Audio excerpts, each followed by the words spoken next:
Thank you so much for bearing with me. Thank you so much for carrying on despite anything and everything. So interesting that you brought up that point, Damodar Priya, that you could be born anywhere, doing anything, even within India, the birthplace of Sri Krishna's pastimes, and still not be as connected as some of us who think we have some other kind of birth or some other uh, misfortune or disqualification. And that's kind of where I was heading with this class, which is your Krishna consciousness is not an accident. It is not a coincidence. So I think it's so appropriate that Krishna decided to wind the conversation in that direction. So I'm really, really eager to get started. Om Ajnanatimirandasya Gyananjana Shalakaya Chakshurunmilitam Yena Tasmai Shri Guruve Namaha. Nama Om Vishnupadaya Krishna Prishtaya Bhutale Srimate Bhakti Vedanta Swami Niti Namine Namaste Saraswati Deve Gauravani Pracharine Nirvishesha Shunyavadi Paschatya Deshatarine Jai Shri Krishna Chaitanya Prabhu Nityananda Shri Advaita Gadadhara Shivasadi Gaura Bhakta Vrinda Hare Krishna Krishna Krishna Hare Hare Hare Rama Rama Rama Hare Hare Vancha kalpatarubhyascha kripa sindhubhyeva cha patitanam pavanebhyo Vaishnavebhyo namo namaha. So I am so eager to be with everyone. This is Safal Ekadashi. It is kind of the first Ekadashi of the Western New Year. According to the lunar calendar, there are so many New Years. Some people, depending upon where you are within India, they celebrate the New Year in different times. Many people will celebrate Diwali as a New Year. And us Gaudiya Vaishnavas, for us, Gaur Purnima is the New Year. And then, of course, we have the January 1st New Year. Many lunar calendars start with March, April. So whenever we get to the sign of Aries, which is the first sign of the zodiac, some people consider that a new year. So we have so many opportunities to kind of begin again, to start up that new year again. And in fact, every day that we are blessed to wake up,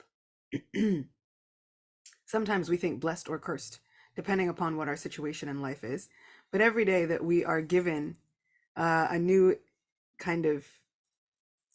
chance to begin again, to recommit ourselves to our Krishna consciousness, literally every day can become a new year. If we just decide. So this Ekadashi is known as Safala.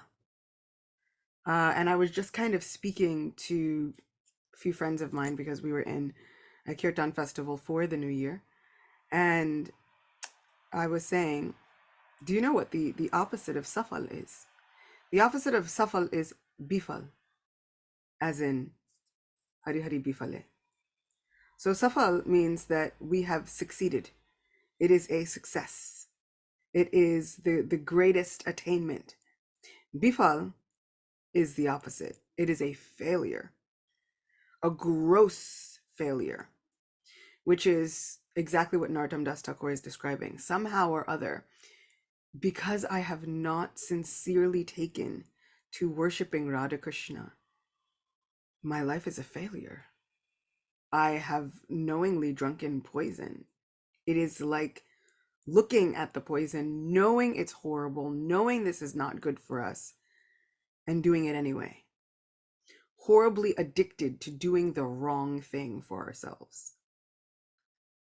This is kind of exactly what our situation within the material world is. And I was thinking, I don't want to become, actually, I kind of do. You ever see those old timers and they speak another language and they have their mother tongue, and everything from English can be related back to their mother tongue, even if it wasn't ever related, it automatically is. And so I was kind of thinking about bifale, and I was like, yeah, how has this befallen me? I was like, oh yeah, definitely. Like the bifale and the befallen, like how has all of this come upon me? Um, how is it that we get these opportunities so often, every single day? And depending upon my mood, depending upon where my mind is that day, I choose to take up this great, wondrous blessing, or I cast it off to the side as though it is nothing special. And I kind of was reflecting on that and thinking, how dare I? Who do I think I am to be able to put my Krishna consciousness off for another day, for a different hour? That's for later. Right now, I'm engaged in whatever else. So this Safalakadashi was really um, causing me to reflect deeply on the fact that my Krishna consciousness, our Krishna consciousness, this is no accident. The entire universe and Sri Krishna himself have all conspired for us to be here right now at this moment, in this time, with each other, trying somehow or other to take advantage of the greatest gift that has ever been given. So let's hear the story of this Safal Ekadashi, because I love it. I love doing these. Yudhishthir Maharaj said, "Oh, my dear Lord Shri Krishna, what is the name of that Ekadashi that occurs during the dark fortnight of the month of Bosha, December, January? How is it observed, and which deity is to be worshipped on that sacred day? Please narrate these details to me fully so that I may understand, O Janardhan." The Supreme Personality of Godhead, Sri Krishna, then replied, and I always like to reflect on how amazing would it be? You get to sit in a garden, or in an assembly hall, or in a private chamber, and you get to ask Krishna whatever you want. Can you tell me the glories of such a wondrous day? How did it get to be so wondrous? What's the big deal about this Ekadashi? And somehow or other, Krishna never says to Yudhishthir, I've been explaining all these Ekadashis to you and you don't get it yet. You still don't get it. Never does he say that. He's always somehow happier and happier to explain the glories of such an amazing day. And this keeps happening. The Supreme Personality of Godhead, Sri Krishna, then replied, "O best of kings, because you desire to hear, I shall fully describe to you the glories of the Posha Krishna Ekadashi." You see, he's never upset, always happy. All we need is an eager desire to hear.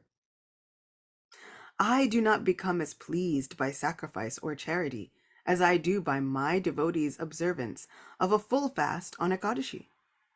Okay, here's the part where I love it. To the best of one's ability, therefore, one should fast on Ekadashi, the day of Lord Hari. And then Krishna makes caveats for all of us. Just to the best of your ability. Do whatever you can. O Yudhishthir, I urge you to hear with undivided intelligence the glories of Posha Krishna Ekadashi, which falls on a Dwadashi.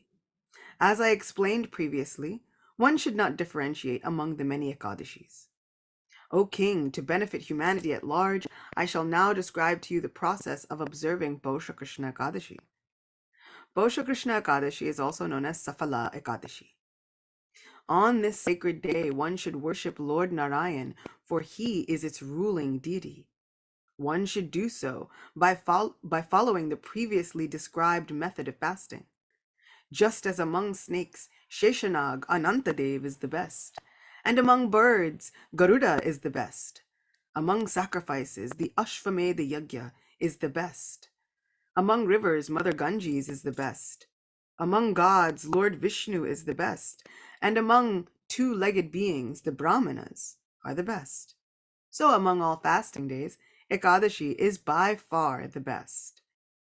O foremost of kings who took your birth in the Bharat dynasty, whoever strictly observes Ekadashi becomes very dear to me, and indeed worshipable by me in every way. Now please listen as I describe the process for observing Safala Ekadashi. We become worshipable by Krishna simply by observing this Ekadashi, which I definitely would not have had without Srila Prabhupada. Somehow or other, Srila Prabhupada has given us the key to becoming so dear to Krishna that Maharaj Ambarish was following many Ekadashis. That was his vrat. And in describing how much he loves Maharaj Ambarish, the Lord himself says that when my devotees perform this devotional service,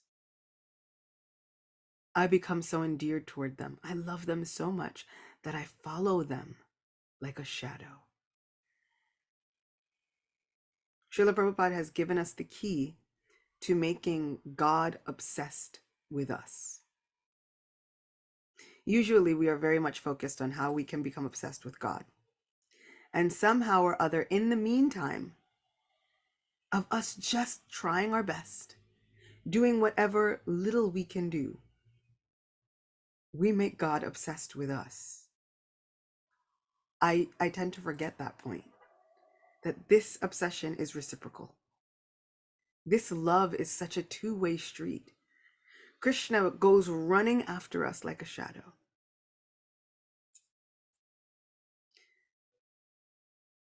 On Safala Ekadashi, my devotee should worship me by offering me fresh fruits according to time, place, and circumstance, and by meditating on me as the all-auspicious Supreme Personality of Godhead.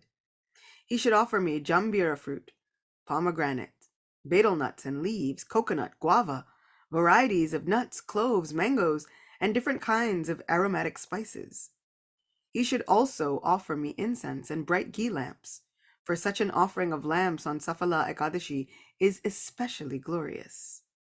The devotee should try to stay awake the Ekadashi night. And as we have discussed before, all of these things work as offerings within the mind also. So I know some of us are thinking, I don't have any of these fruits. Not only do we not have any of these fruits are not even in season, which is why Krishna put according to time, place, and circumstance. So luckily, within the mind, all the seasons are present, whenever Krishna desires them to be. And externally, we simply do the best we can. Now please hear with undivided attention as I tell you how much merit one gets if he fasts and remains awake throughout the entire night, singing and chanting the glories of Lord Narayan. O best of kings, there is no sacrifice or pilgrimage that yields merit that is equal to or better than the merit one gains by fasting on this Safala Ekadashi. Such fasting, particularly if one can remain awake and alert the entire night long, bestows the same merit upon the faithful devotee as the performance of austerity for 5,000 earthly years. Wow. O Lion among kings, please hear from me the glorious history that made this divine Ekadashi famous. Once there was a city called Champavati, which was ruled by the saintly king Mahishmata. He had 4 sons, the eldest of whom, Lumpaka, was always engaged in all manner of very sinful activities, illicit sexual encounters with the wives of others, gambling, and continual association with known prostitutes. His evil deeds gradually reduced the wealth of his father, King Mahishmata. Lumpaka also became very critical of the numerous devas the empowered universal attendance of the Lord, as well as toward the Brahmins, and every day he would go out of his way to blaspheme the Vaishnavas. Yikes. At last, King Mahishmata, seeing the unrepentant, brazen, fallen condition of his son, exiled him to the forest. Out of fear of the king, even compassionate relatives didn't come to Lampaka's defense. So angry was the king toward his son, and so sinful was this Lumpaka. Bewildered in his exile, the fallen and rejected Lumpaka thought to himself, "My father has sent me away, and even my kinsmen do not raise but a finger in objection. What am I to do now?" He schemed sinfully and thought, "I shall sneak back to the city under cover of darkness and plunder its wealth. During the day I shall stay in the forest, and as night returns, so shall I to the city." So thinking, the sinful Lumpaka entered the darkness of the forest. He killed many animals by day, and by night he stole all manner of valuable items from the city. The city-dwelling folk apprehended him several times, but out of fear of the king, they left him alone. They thought to themselves that it must have been the accumulated sins of Lumpaka's previous births that had forced him to act in such a way that he lost his royal facilities and started to act so sinfully, like a common selfish thief. Though a meat eater, Lumpaka would also eat fruits every day. He resided under an old banyan tree that, unknown to him, happened to be very dear to Lord Vasudeva. Indeed, many worshipped as the demigod representative departmental head of all the trees in the forest. In due course of time, while Lumpaka was doing so many sinful and condemnable activities, that Safala Ekadashi arrived. On the eve of the Ekadashi, Dasami, Lumpaka had to pass the entire night without sleep because of severe cold that he felt due to his scanty bedclothes and his bedding. The cold not only robbed him of all peace, but almost of his very life. By the time the sun rose, near dead, his teeth chattering, and near comatose, in fact, all that Ekadashi morning he remained in that stupor and could not awaken out of his near comatose condition. When midday of the Safala Ekadashi arrived, the sinful Lumpaka finally came to and managed to rise up from his place under that banyan tree. But with every step he took, he stumbled and fell to the ground. Like a lame man, he walked slowly and hesitantly, suffering greatly from hunger and thirst in the midst of the jungle. So weak was Lumpaka that he couldn't even concentrate, nor muster the strength to go and kill even a single animal that whole day. Instead, he was reduced to collecting whatever fruits had fallen to the ground of their own accord. By the time he returned to his banyan tree home, the sun had set. Placing the fruits on the ground next to him at the base of that sacred banyan tree, Lumpaka began to cry out, "Oh, woe is me! What should I do? Dear father, what is to become of me? Oh, Shri Hari, please be merciful to me and accept these fruits as an offering." Again, he was forced to lie awake the whole night without sleep. But in the meantime, the all-merciful Supreme Personality of Godhead, Lord Madhusudan, had become pleased with Lumpaka's humble offering of forest fruits, and he accepted them. Lumpaka had unwittingly observed a full Ekadashi fast, and by the merit he reaped on that day, he regained his kingdom with no further obstacles. Listen, O Yudhisthira, to what happened to the son of King Mahishmata, when but a fragment of the merit sprouted up within his heart. As the sun beautifully rose in the sky on the day following Ekadashi, a handsome horse approached Lumpaka as if seeking him out, and stood next to him. At the same time, a voice suddenly boomed out from the clear blue sky, saying, "This horse is for you, Lumpaka. Mount it and ride swiftly out of this forest to greet your family. O son of King Mahishmata, by the mercy of the Supreme Lord Vasudeva and the strength of the merit you acquired by observing Safala Ekadashi, your kingdom will be returned to you without any further hindrances. Such is the benefit you have gained by fasting on this most auspicious of days. Go now to your father and enjoy your rightful place in the dynasty." Upon hearing these celestial words resounding from above, Lumpaka mounted the horse and rode back to the city of Champavati. By the merit he had accrued by fasting on Safala Ekadashi, he had become a handsome prince once more and was able to absorb his mind in the lotus feet of the Supreme Personality of Godhead, Hari. In other words, he had become my pure devotee. Lumpaka offered his father, King Mahishmata, his humble obeisances, and once more accepted his princely responsibilities. Seeing his son so decorated with Vaishnav ornaments and tilak, King Mahishmata gave him the kingdom, and Lumpaka ruled unopposed for many, many years. Whenever the Ekadashi came, he worshipped the Supreme Lord Narayan with great devotion, and by the mercy of Sri Krishna, he obtained a beautiful wife and a fine son. In old age, Lumpaka handed his kingdom over to his son, just as his own father, King Mahishmata, had handed it over to him. Lumpaka then went to the forest to dedicate his concentrated attention to gratefully serving the Supreme Lord with controlled mind and senses. Purified of all material desires, he left his old material body and returned back home, back to Godhead, attaining a place near the lotus feet of his worshipful Lord Shri Krishna. O Yudhisthira, one who approaches me as Lumpaka did will become completely free of lamentation and anxiety. Indeed, anyone who properly observes this glorious Safala Ekadashi, even unknowingly, like Lumpaka, will become famous in this world. He will become perfectly liberated at death and return to the spiritual abode of Vaikuntha. Of this there is no doubt. Moreover, one who simply hears the glories of Safala Ekadashi obtains the same merit derived by one who performs a Rajasuya Yajna, and at the very least, he goes to heaven in his next birth. So where is the loss? Thus ends the narration of the glories of Posha Krishna Ekadashi, or Safala Ekadashi, from the Bhavishya Uttara Purana. Shri Ekadashi Devi ki jai. So,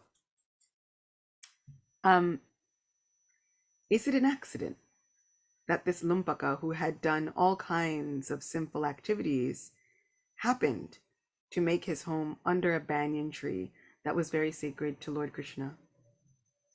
Is it a coincidence or an accident that somehow or other Safala Ekadashi came and he was so weak that all he could do was eat fruits? Is it an accident that at the time when he most needed someone, not only did he call out to his father, but somehow or other, he called out to Lord Hari. "Oh Hari, please accept these fruits. This is all I have." He was killing numerous animals every day, but somehow on that day, at that time, under that most auspicious tree, he happened to make his life better. This is not an accident. Sri Brihad Bhagavatamrita and Sanatan Goswami, they relate the story of Gopakumar. When Gopakumar gets face to face with the Supreme Personality of Godhead, the Lord says to him, "Welcome, my dear boy. Please enter into this divine abode and stay here forever. I have been trying for lifetimes to get your attention." Krishna has been trying for lifetimes to get our attention. Finally, he says, "I could not find any other means to bring you to me without disrupting the rules of the universe that I myself put into place. And so I arranged for you to take your current birth in Brajmandal, at Govardhan, and then to seal the deal, right? To make sure that nothing could go wrong. I appeared in the form of your guru." Our Krishna consciousness is not an accident. It is not simply coincidence that we found this Krishna consciousness, that Srila Prabhupada found us. Krishna was planning this for lifetimes. Can you imagine the love of our lives has been planning this for lifetimes, scheming? Okay, this lifetime, will they turn their face toward me? No. Next time. Could we hold out as much hope as Krishna has been holding for us? I know I definitely couldn't. I get so quickly disappointed. If I've been praying for something and it takes longer than 30 days, I'm like, the Lord has forsaken me. My life is finished. Everything is over. I might as well give up on all of my dreams and aspirations. Right? If I observe some vrat, if there's Kartik vrat and then it goes by and then Kartik is done and I don't see any like big blessings after, I'm like, well, God hates me. It's clear.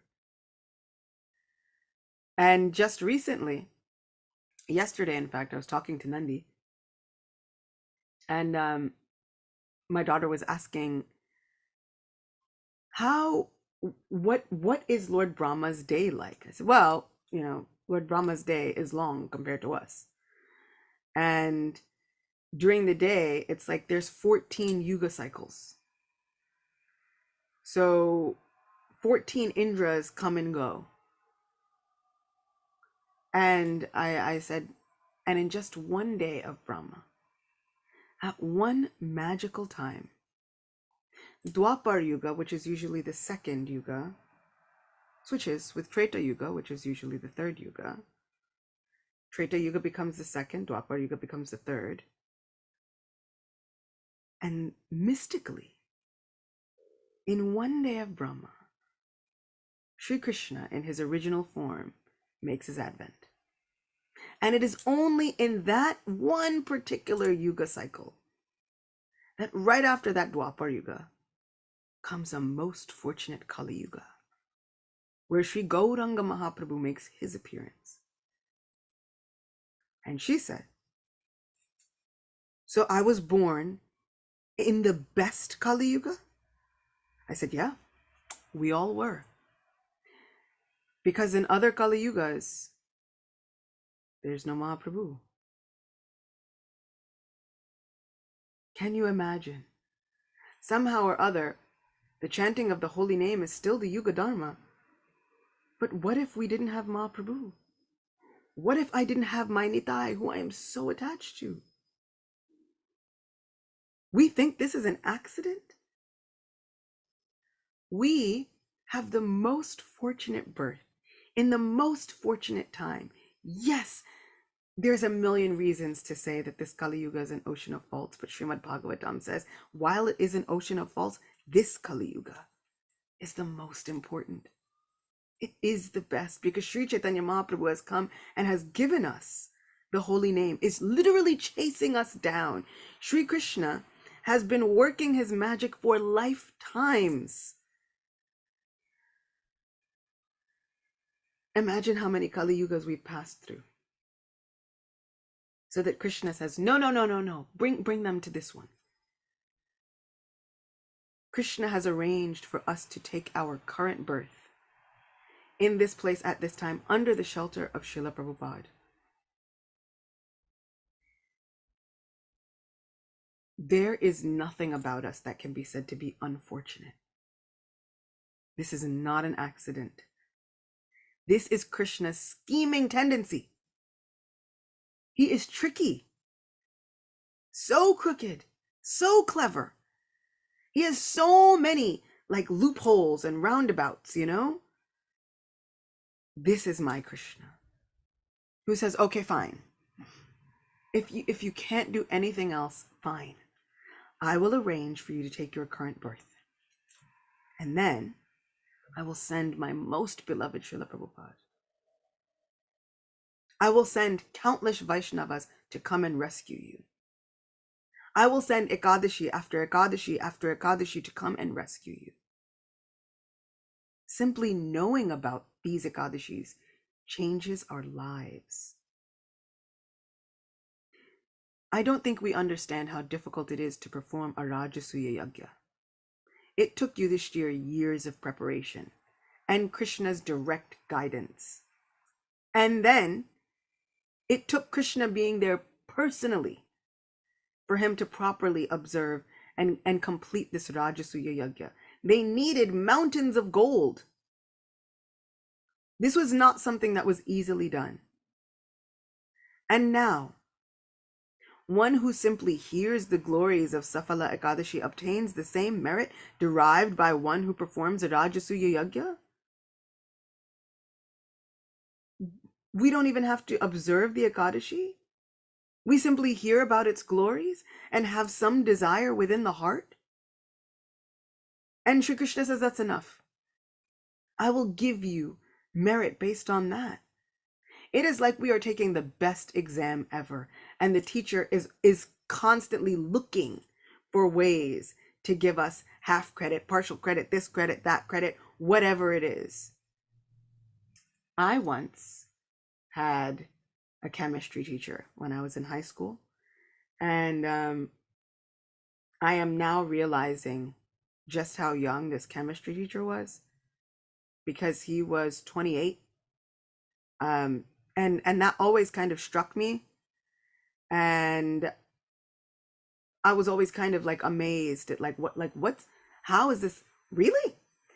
So 28, chemistry teacher of high school students, who can be a blessing and a curse at the same time. And within my school, which was a school for performing arts, no one really wanted to do chemistry, myself included. And so a lot of the students would give him a hard time. And I remember I did the opposite. I was just really, really nice to him. And I always did my homework.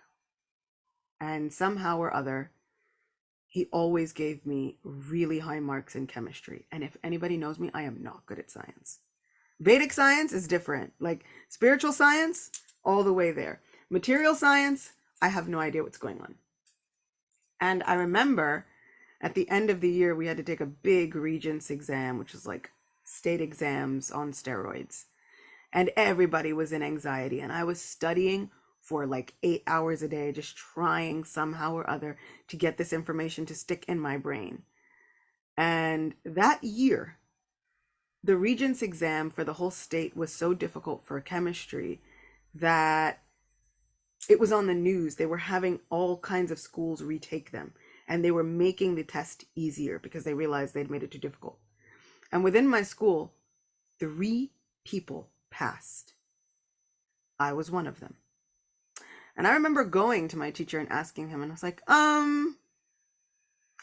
did you look for points to give me? Because I don't understand how this could have happened.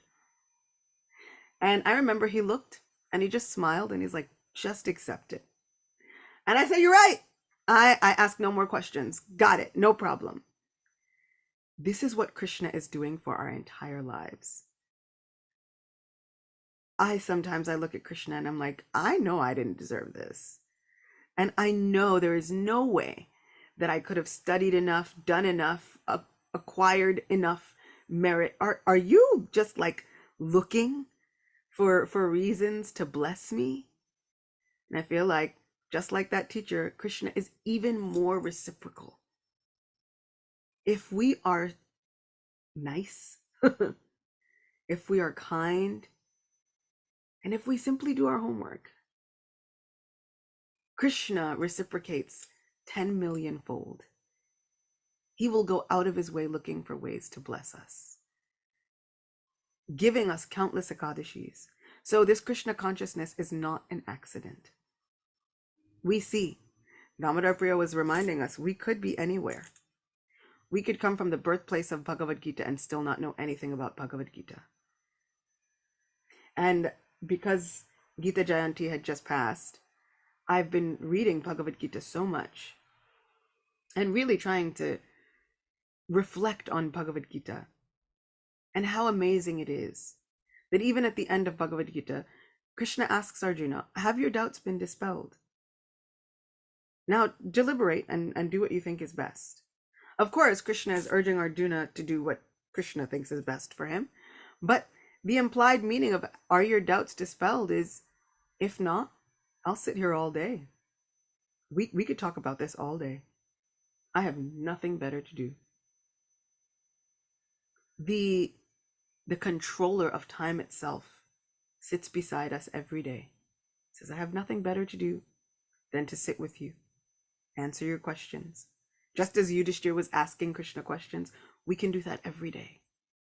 Within our japa, within our journaling, within our conversations with Krishna. And in class. And in class. It's an everyday opportunity for us to sit with Krishna. Doesn't matter. I have nothing better to do.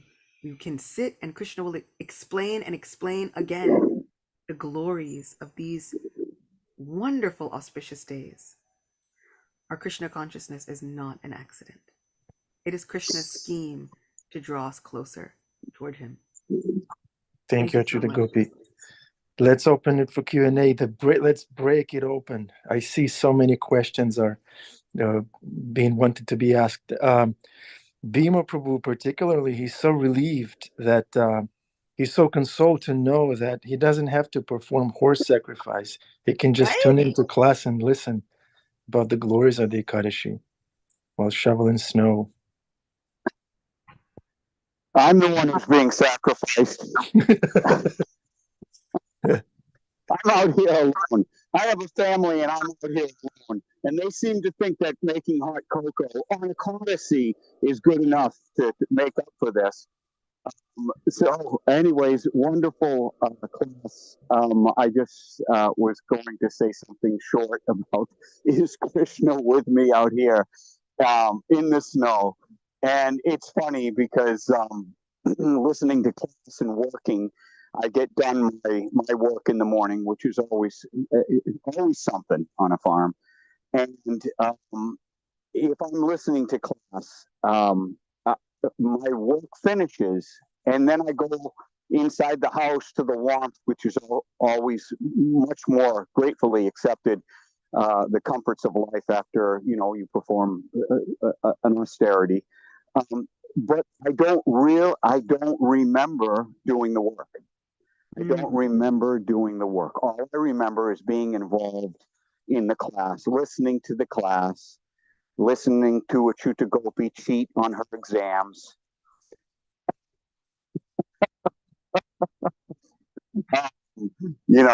It's just wonderful. What did George Harrison say?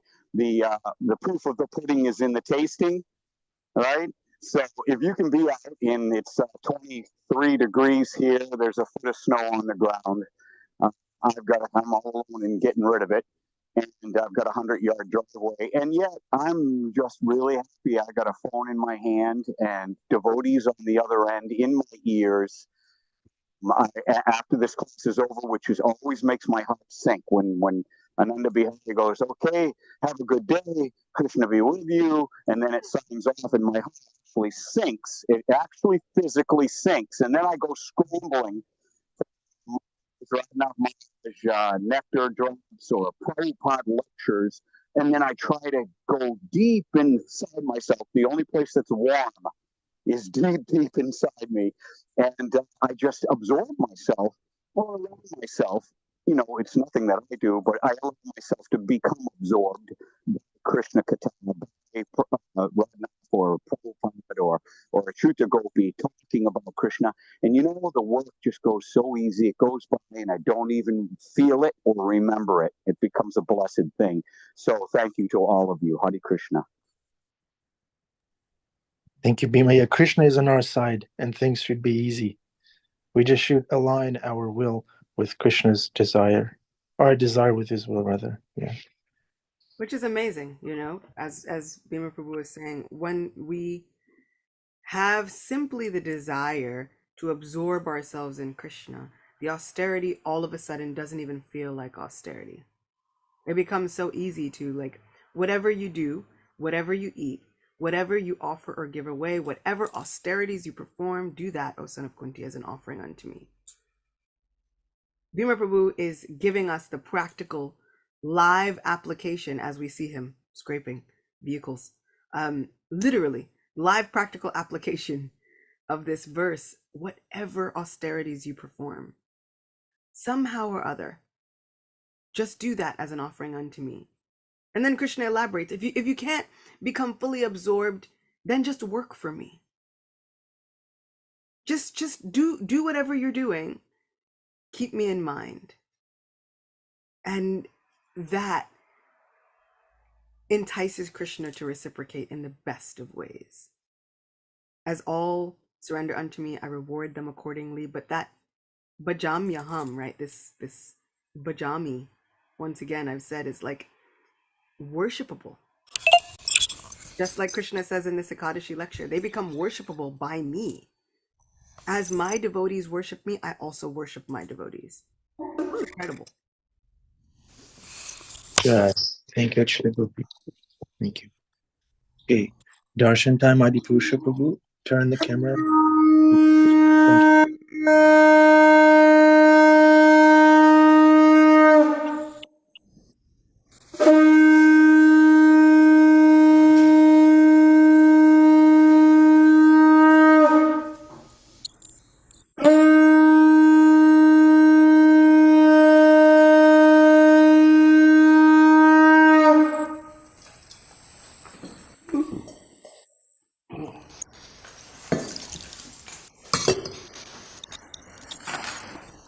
This is full immersion. The sound is not muffled. You can hear every single breath.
Anajati maya sadhu pala vigrahasya govinda purusham tamaham dami govinda hari purusham tamaham dami govinda Adi Purusham Tamaham Jami Govinda Adi. Hare Krishna. Welcome to the Afterglow. Acyuta Gopi, you have a minute? Yeah, I have loads of minutes. Today is also the disappearance day of Yamuna Devi.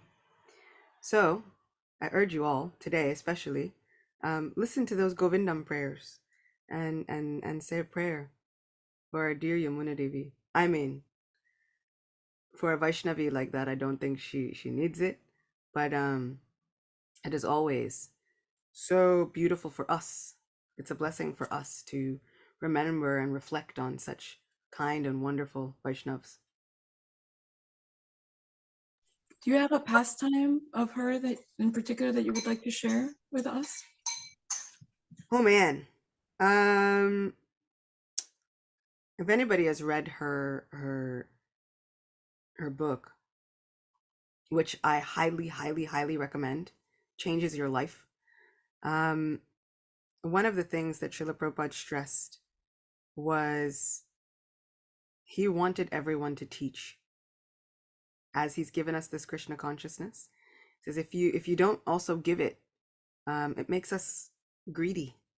It makes us a little bit, yeah. So it makes us greedy. It kind of corrupts us a little bit. So we have to make sure that whatever we've been given, teach it to someone else.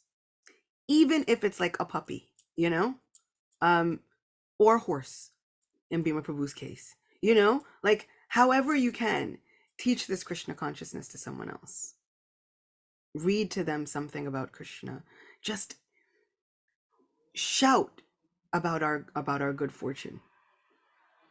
So that's one of my biggest takeaways, is that it is our supreme duty to be so enthusiastic about our good fortune that all we can do is tell someone else about it.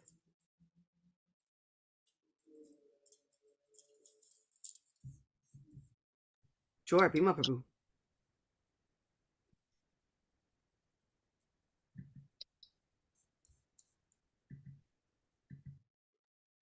My fingers are so frozen that when I press the phone says, there's no one there. There's no one. He's dead. Anyways, I'm always moved by two things. One is a simple saying: "To whom much is given, much is expected."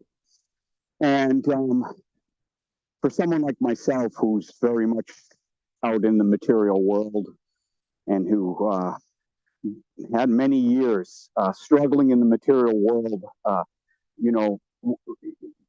you come to realize that how much of a treasure we have been given. Even in the beginning stage of just to be able to let go of these things which drove us,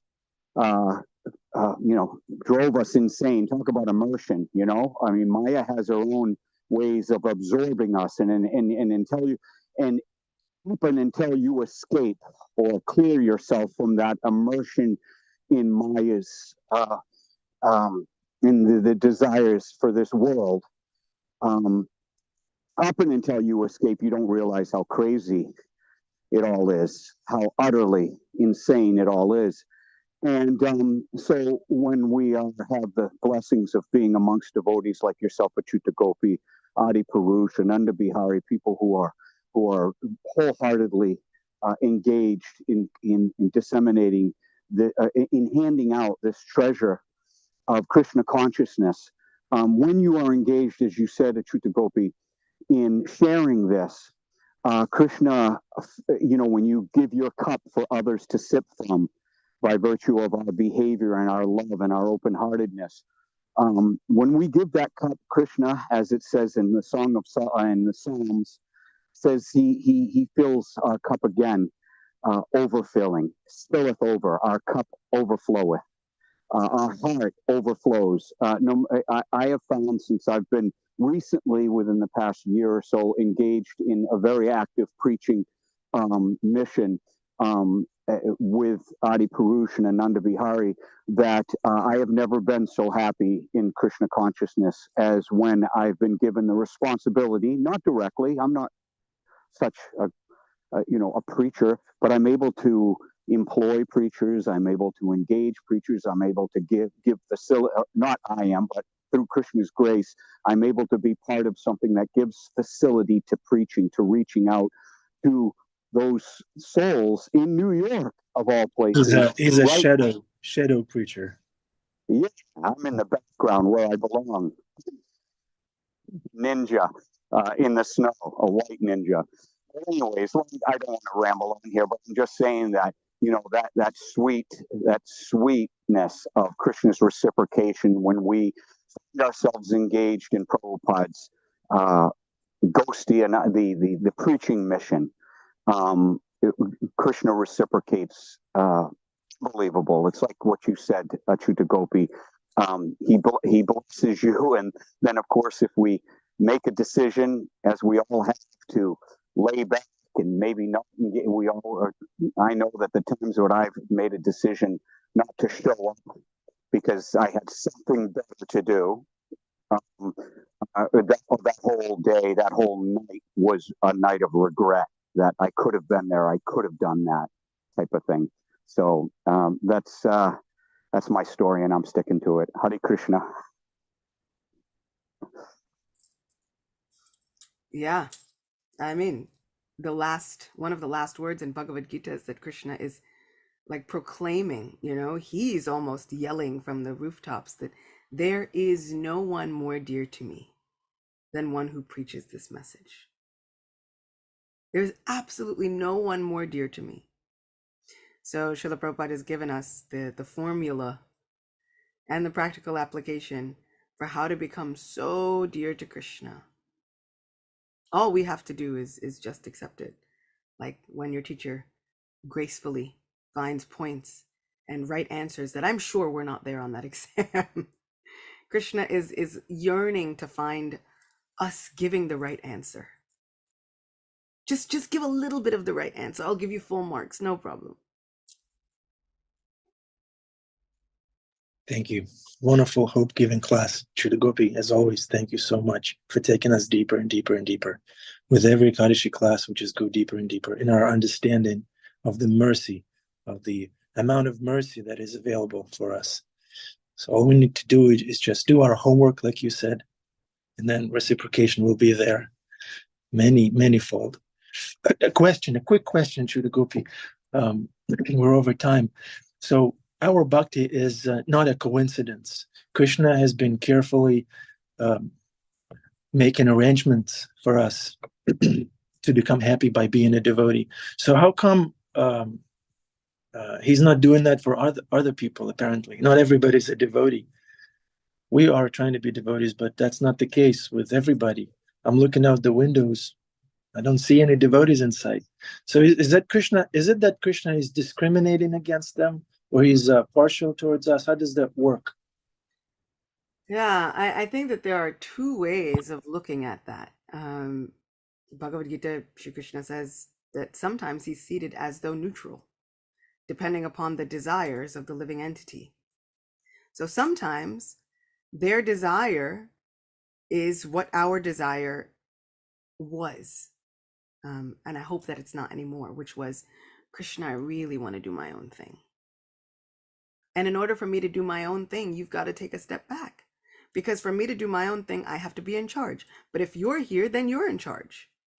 And so I can't have you in charge while I try to do my own thing. So I need you to take a step back. So that's one way of looking at it. Another way of looking at it is Srila Prabhupada's way of looking at it, which was, actually, they're all devotees. Everyone is yearning.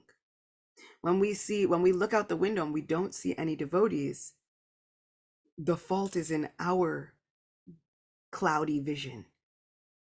We are not seeing that, wait a second, there is a Paramatma right there in that spirit soul. And that Paramatma has been trying to talk to that living entity. Sometimes the living entity is listening. Sometimes the living entity cannot hear. And so then that means if I'm looking out and I'm seeing no devotees, that means that I have to shout about Krishna louder. Because everyone is hoping, right? Exactly. We have to stand out on our fire escapes and open our windows during the snowstorms and shout out about Krishna louder. Because actually, they're waiting. They're yearning. All of them are devotees. All of them are Krishna's people because every single one of them has a Paramatma. And imagine, they're just waiting for the good fortune to be reminded, hey, do you know our Krishna's waiting for you? Every morning, Balaram wakes up and he goes to the houses of the cowherd boys with his buffalo horn. And he wakes up the cowherd boys and he tells them, hey, it's time to get up. It's time to go serve Krishna. Krishna has not awakened yet, but all you cowherd boys have to come and wake up Krishna. And all the cowherd boys who were so brokenhearted at having to be separated from Krishna the night before. They all wake up and they're running to Krishna's house just to watch him wake up. This is Guru shouting about Krishna. Hey, it's time to serve Krishna. We've all been sleeping, but we were brokenhearted. Don't forget how you were brokenhearted last night. Don't forget how we were brokenhearted about being separated from Krishna. Even when our mind tells us, actually, I think this is what we want. We want to be in charge. Adi Guru comes and tells us it's a bad idea. Don't do it. We've been doing it for so long. So many kalpas, so many yugas, so many days of Brahma, we've been doing it. But now Krishna's finally here. I'm not sure if I told this story before, but I will tell one quick story if y'all will bear with me. This is the lecture of bearing with me because it's a Sunday. So once Lord Nityananda was on Govardhan Parikrama before Sri Chaitanya Mahaprabhu had begun manifesting his Sankirtan pastimes. Lord Nityananda did not want to prematurely start the Sankirtan movement without Mahaprabhu. So he said, I'll stay in Vrindavan. And as he was walking through Govardhan, he saw that there were many caves. And an idea came to his mind. And he started calling out, Oh, Sridhama! Sridhama! Sridhama, where are you? And out from one of the caves came a very large personality. He says, has someone been calling me? Nitai said, yes, Sridhama, it's me. Sridhama said, who are you? Nitai said, it's me, Balaram. Sridhama said, no, you can't be my Dauji. First of all, you look nothing like Dauji. You look absolutely nothing like Balaram. You're too short. You don't have any blue dhoti, all of these things. Like, where? This is not my Dauji. And Nitai said, but I promise it's me. I am Balaram. Sridhama said, well, if you're Balaram, then no one is as fast as my Balaram. So I'm going to run. You have to catch me. Nitai said, perfect. Sridhama takes off running around Govardhan Hill, circumambulates it once, and he looks behind, and Nitai is very close, still behind him. He runs around again. Nitai is still close behind.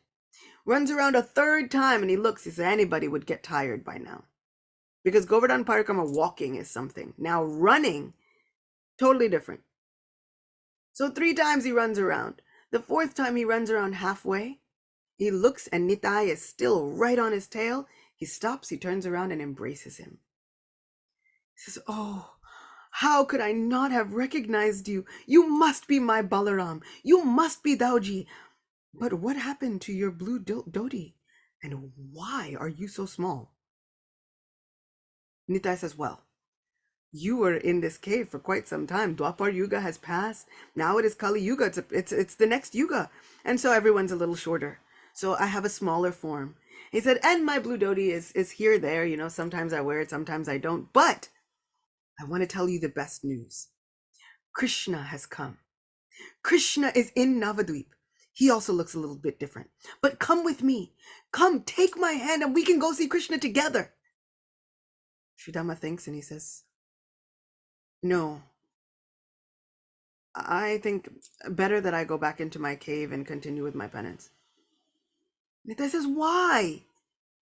Sridhama says, well, if I go with you and I go and meet this Krishna who looks a little bit different and is now in Navadvip, I'll have to take a Kali Yuga birth. And I don't want to enter any more wombs. This Kali Yuga business is sketchy. I don't trust it. I don't want to do it. No more wombs, no more births. I can't do it. So I'm going to go back into my cave. Nitai says, no, come with me. Take my hand. You can stay in the same form. Stay in the self-same body. Just get a little smaller. And I promise you I'll take you to Krishna. Sridhama finally says, all right. And he takes Nitai's hand, adopts just a little smaller form, but stays in the self-same body, and he becomes known as Abhiram Thakur, one of the foremost associates of Sri Nityananda Prabhu. So, when we're looking outside and we're seeing these people are not devotees, we have no idea who's hiding in these caves of Kali Yuga. But Nitai knows. And Guru will never let us hide for very long. Even when we think, oh, no, better that I stay in my cave and stay far, far away from all this Kali Yuga business. Guru will come and find us no matter where we're hiding. Guru will never leave us stranded. Srila Prabhupada refused to leave us stranded, even against the advice of so many other people. Swamiji, it's too cold. Swamiji, you're going to die. Swamiji, they do all kinds of things there. Swamiji, they put fish oil in milk. Nothing is safe in that place. They don't deserve it. Srila Prabhupada refused to let us keep hiding in this cave of New York. He came and illuminated this cave and made it the most ultimate place of pilgrimage, where I am proud to say ISKCON started here. This very movement, which has saved millions of lives, started here. I am an ISKCON kid. Changed all of our lives. So sometimes when we're looking out and we're seeing, so many people have forgotten, but somehow Krishna woke me up.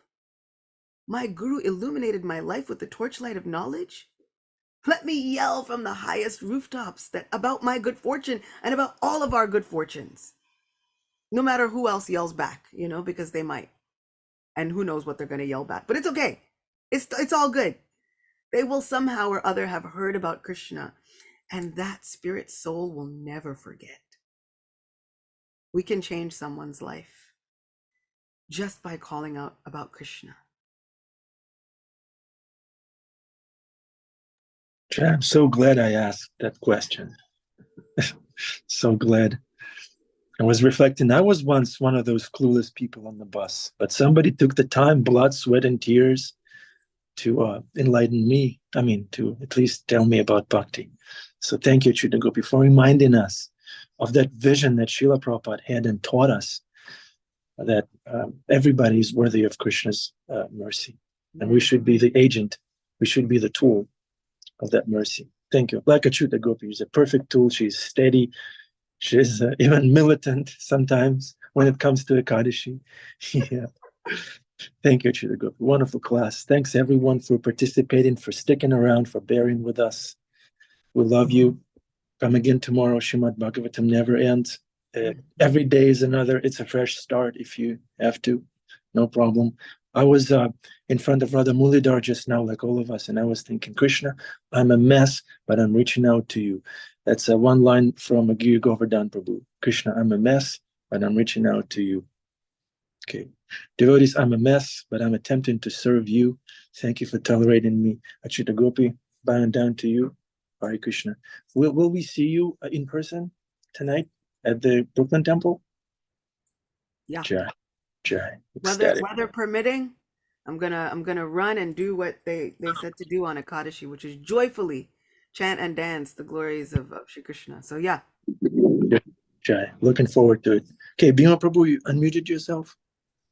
I just want to say this is when I become heart. Hold on, it was muffled. I couldn't hear that.